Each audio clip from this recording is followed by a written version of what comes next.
তো চলো দ্বাদশীর দুপুরে গোপাল সোনাদা কী কী ভোগ প্রসাদ পেলো আর আমি কী কী রসনা করে দিলাম গোপাল সোনাদের সব তোমাদের দেখাবো। তো সবার প্রথমে আগে গোপাল সোনাদের দেখো প্রসাদ পাওয়া হয়ে গেছে দ্বাদশীর দুপুরে, তো মিষ্টি মিষ্টি হাসি নিয়ে বসে আছে। তো চলো দেখি, সবার প্রথমে অন্ন দিয়ে শুরু করি। আজকে অন্ন, তার উপরে ঘি দেওয়া, এদিকে দেখো বড়ি, আলু, তারপরে ডাঁটা, কাঁঠালের দানা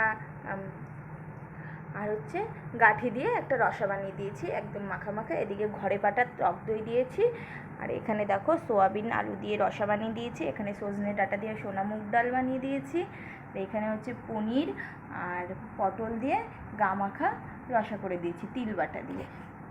আর এখানে দেখো আজকে 2 ধরনের লেবু দিয়েছি, কাগজি লেবু আর গন্ধরাজ লেবু।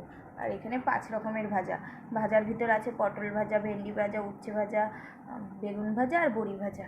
এদিকে দেখো মোচা, আর এখানে হচ্ছে বড়ি দিয়ে আজকে থোড় ভেজে দিয়েছি। আর এখানে হচ্ছে কচুর শাক, কালো কচুর শাক। আর এই ফলের ভিতর হচ্ছে আম, কলা, শশা, প্যারা। তা এই ছিল দ্বাদশীর দুপুরের ভোগ। ভোগ দর্শন করে তোমাদের কেমন লাগলো বন্ধুরা, আর আমার গোপাল সোনাদের ভিডিও দেখতে তোমাদের কেমন লাগে, আর কারা কারা প্রসাদ খেতে চাও কমেন্টে কমেন্ট করে বলে দিও। সবাইকে রাধে রাধে, অনেক অনেক ভালোবাসা রইলো আমার এই ছোট্ট ছোট্ট সোনাদের তরফ থেকে। আর প্রেম সে বলো রাধে রাধে।